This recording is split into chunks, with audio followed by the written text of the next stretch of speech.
தெரியாமல் 30 வருஷமாக ஒரே சாபம். அடுத்தடுத்து முடிசூட போகிற இளவரசர்கள் எல்லாருமே இறந்து போயிட்டே இருக்காங்க. இந்த சாபத்துக்கு பின்னாடி இருக்கிறது யார்?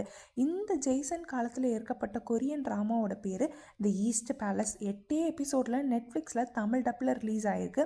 கதை என்ன அப்படின்றத பார்க்குறதுக்கு முன்னாடி நம்ம சேனலுக்கு மறக்காமல் சப்ஸ்கிரைப் பண்ணிடுங்க. அப்போ தான் இது மாதிரியான நிறைய அப்டேட்ஸ் உங்களுக்கு வந்து சேரும். ஜெய்சன் காலத்துக்கு பின்னாடி கொண்டு போய் இந்த கதையை எடுத்திருக்காங்க. கதை ஆரம்பிக்கும் போதே செம்ம க்ரீப்பியான சீனு. மழை நைட்டு பெஞ்சிட்ருக்கு, ஒருத்தன் உயிரை காப்பாற்றுறதுக்காண்டி ஓடிட்டு இருக்கான். அடுத்த நாள் காலையில் எந்திரிச்சு பார்த்தா அந்த ஈஸ்ட் பேலஸில் இருக்க க்ரோன் பிரின்சஸ் இறந்து போயிடுறாரு. இதுதான் முதல் மரணமா அப்படின்னு கேட்டிங்கன்னா கிடையவே கிடையாது.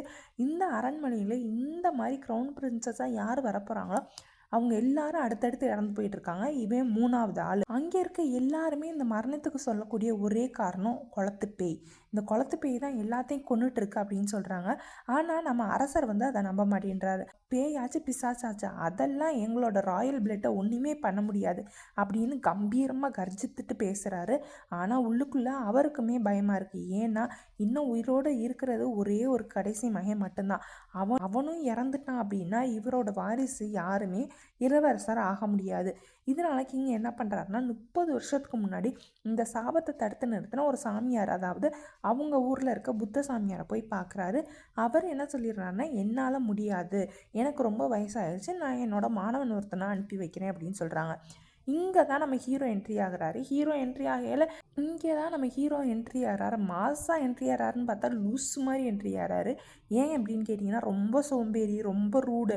ராஜா பார்த்து என்னெல்லாம் வர முடியாது போடா அப்படின்ட்டு போயிடுறாரு. ஆனால் ராஜா விடுவாரா? ராயல் சோல்ஜர்ஸ் வச்சு தூக்கிட்டு போயிடுறாரு. வரமாட்டேன்னு சொன்னால் விட்டுருவோமாடா, கிட்னாப் பண்ணிடுவோண்டா அப்படின்னு தூக்கிட்டு போயிடுறாங்க. நம்ம ஹீரோ சாதாரண மனுஷன் கிடையாது. அவனால் கோஸ்ட் உலகத்துக்குள்ளே போய் அவன் வச்சிருக்க ஸ்வாட்னால அவங்கள வெட்டி சாய்க்க முடியும். அந்த அளவுக்கு ஒரு பவர்ஃபுல்லான ஆள் தான் நம்ம ஹீரோ. இந்த சாபத்தை முறியடிக்க இவன் ஒருத்தனால் மட்டும்தான் முடியும் அப்படின்றதுனால தான் ஹீரோவை நமக்கு இங்கே தூக்கிட்டு வந்துடுறாரு. பிரின்ஸை எப்படியாச்சும் காப்பாற்றணும், இங்கேருந்து கிப்பிக்கணும்னு நினச்சின்னா உன் தலை கை கால் எல்லாத்தையும் கண்ட துண்டமாக வெட்டி போட்டுருவேன் அப்படின்னு சொல்லிடுறாரு.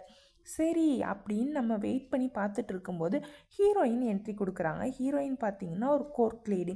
அவங்க வந்துட்டு இங்கே வேலைக்கார பெண் மாதிரி என்ட்ரி கொடுக்குறாங்க. அவங்களுக்கும் ஒரு சக்தி இருக்குது. என்ன சக்தி அப்படின்னா பேய்கள் பேசுகிறத அவங்களால கேட்க முடியும். ஹீரோயினுக்கும் கிங்குக்கும் ஒரு சீக்ரெட் ரிலேஷன்ஷிப் இருக்குது. அதெல்லாம் கதையில் நல்ல ட்விஸ்ட்டாக வரும். கிங்கு வந்து ஹீரோவை நம்ப முடியாதுன்ற காரணத்தினால நம்ம ஹீரோயினை ஸ்பை மாதிரி அனுப்பி வைக்கிறாரு. 2 பேருக்கும் முதல் சந்திப்புலேயே சரியான சண்டை. இவனோட வேலை எப்படி நடக்க போகுது அப்படின்னு சொல்லிட்டு நம்ம ஹீரோயினுக்கு ரொம்ப யோசிச்சு மண்டையே வலிச்சிருது.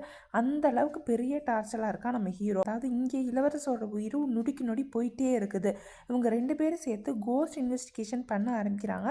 போக போக நம்மளுக்கு ஒரு விஷயம் தெரிய வருது. கிங்கோட பொண்ணு தான் நம்ம ஹீரோயின். அரண்மனைக்குள்ளே புதஞ்சு கிடக்கிற அந்த 30 வருஷம் உண்மை என்ன அப்படின்றத கொஞ்சம் கொஞ்சமாக வெளியில் வர நம்ம ஹீரோவும் என்னெல்லாம் பண்ணுறாங்க, அந்த குளத்து பேய் மட்டும்தான் உண்மையான பேயா, பலவிதமான மறைக்கப்பட்ட உண்மைகள் இந்த அரண்மனையில் இருக்குது, மர்மமாகவே இருக்குது. நீங்கள் ஒவ்வொரு முடிச்சா அவிழ்த்துக்கிட்டே வர்றாங்க.